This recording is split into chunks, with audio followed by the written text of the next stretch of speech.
футболбозон орзу мекунанд ки аз дастаи худ баъди солҳо бозӣ кардан зебо хайру хуш кунанд. баъзеҳо мисли легенда ва баъзе дигар оддӣ худро ошно мекунад.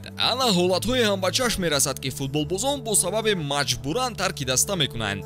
биёед 10 ҳолатеро мегӯем ки бозингарон бо нанг тарки даста кардаанд. дӯстон, ёдовар мешавем ки навори мо бо дастгирии ширкати Yagex омода шудааст. Yagex сарпарасти эҳсосоти футболӣ. дар Yagex регистратсия осон ва пардохт аз тамоми гӯшаи канори дунё, вале муҳимтар аз он бонус то $100 бо промокоди Touchfood. силкаи зарурӣ дар комментария. ба ҳама муваффақият. якум, Жоао Кансело. Жоао амагӣ чанд рӯз пеш ба дастаи дигар гузариш кард. дар оғози мавсим касе пешгӯӣ намекард ки ӯ аз Сити равад. солҳои охир бозингари асосии Манчестер ба ҳисоб мерафт ва ҳатто соли гузашта ба ӯ рақами 7 дода шуд ки боварии дастаро нишон медод. мавсими қаблӣ дар ҳайати асосӣ ҷой дошт, вале баъди омадани Рико Льюис мо Жоаоро камтару камтар медидем.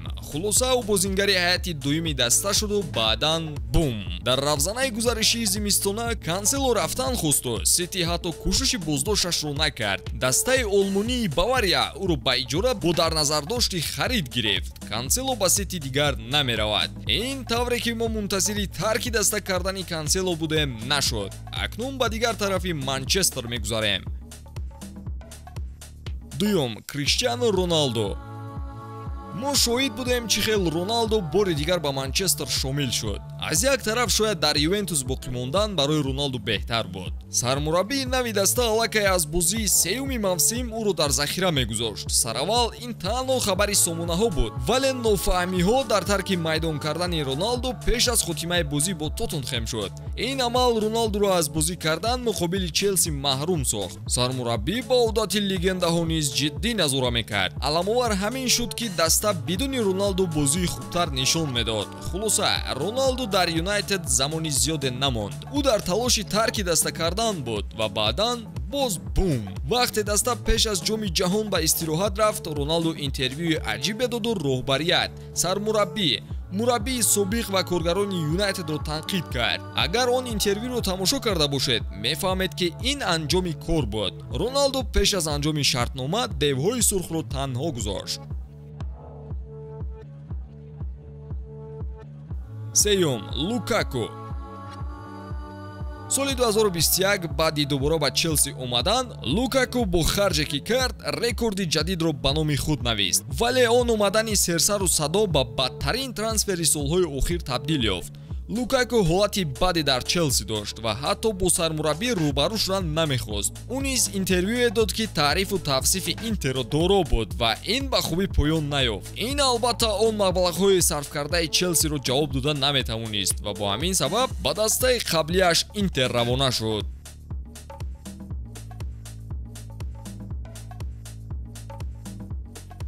чорум, Обамянг. Обамянг сарбони дастаи Арсенал ба ҳисоб мерафт. ӯ бо даста соҳиби ҷоми лига ва барандаи кафши тиллоӣ гашта буд. дар умум бошад барои Арсенал бозингари калидӣ гашт. тавре ки ӯ тарки даста кард, ин як шармандагӣ буд. барои қоидавайронкуниҳои дохилӣ ҷазо гирифт. капитаниро аз ӯҳдааш гирифтанд ва баъдан бошад гусел карда шуд. ба охири шартнома нигоҳ накарда ӯро миёнаи мавсим фурӯхтанд. панҷум, Тросард. гузариши Тросард аз Брайтон ба Арсенал аҷиб шуд. ӯ дастаи худро сарболо тарк накард. дар асл хуб бозӣ мекард, вале баъди ҷоми ҷаҳон муносибат бо сармураббии даста бад шуду ҳатто дар тамринҳо бо ӯ суҳбате намекарданд. ӯ аз голзани асосии даста ба бадтарин бозингар табдил ёфт. маълум шуд ки ӯ дигар дар дастааш интихоби якум шудан наметавонист. акнун бошад шояд ин мавсим қаҳрамони лига гардад. ин ҷавоби хуб барои қадр накарданаш мешавад. шашум, Фиго.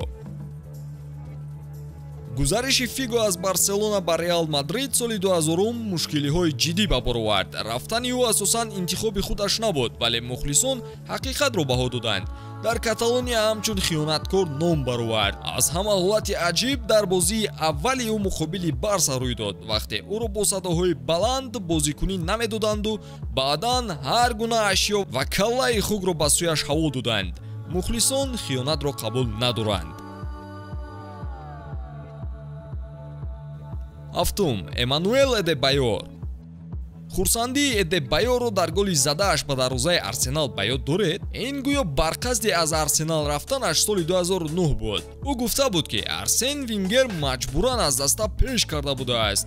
баъди ҷашни гол писханде ба рӯи бозингарони Арсенал, бахусус ба Фабрегас кардааст. ин маънои онро дошт ки Эдебайор дарду алами сахте дар худ доштааст.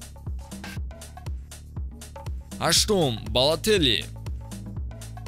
Балотелли Ситиро бо хушҳолӣ тарк накард. Сараввал мушкилиҳо бо сармураббии ӯро чанд муддат аз бозиҳо дур кард, вале баъди баромадан ӯ саҳми калоне барои қаҳрамонии Сити гузошт. ҳамчунин нофаҳмиҳо бо дигар бозингарон бисёр ба чашм мерасед.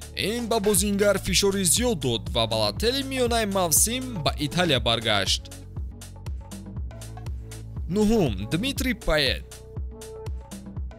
дастаи Марсел дар ҳама ҳолат мақбули Пает буд. бо сабаби молиявӣ ӯ дастаро тарк карда ба Англия рафт, вале баъди муддате бо кадом қимате набошад хост ба Марсел баргардад. соли 2017 ӯ қайд кард ки дар Вест Хэм дигар бозӣ кардан намехоҳад. дар бозии баъдӣ полис майдонро иҳота кард то ин ки Паетро мухлисон ҳамла накунанд. вақте Марсел талабгораш шуд, Вест Хэм раҳо накарду талаб карданд то Пает узрхоҳӣ карда дар даста боқӣ монад, аммо ин чиз ҳеҷ гоҳ рух надод. баъдан Вест Хэм билохира бо маблағи рекордӣ Паетро ба Марсел гуселонд. даста нишоне ҳам аз ин бозингар дар худ боқӣ намонд. даҳум, Диего Коста. чӣ хел тарки Челси кардани Диегоро ёд доред? Конте борҳо қайд карда буд ки Диего ба нақшаҳои ӯ рост намеояд, вале боре ҳам рӯбарӯ ба Диего ин чизҳоро нагуфт, балки бо тариқи паёмак навистааст. Диего дар ҳайати даста на дар Премер-лига ва на дар Лигаи Қаҳрамонҳо шомил нашуд. ҳамааш майли, дар тамринҳо ҳам ӯро роҳ намедоданд. нархи бозингар бисёр гарон барои харидорон пешниҳод мешуд. ба қавле Диего дар Челси мисли зиндонӣ шуда аз даста рафт. кадом гузариш аламовартар буд? дар комментария нависед ва пайгири мо бимонед. хайр дӯстон.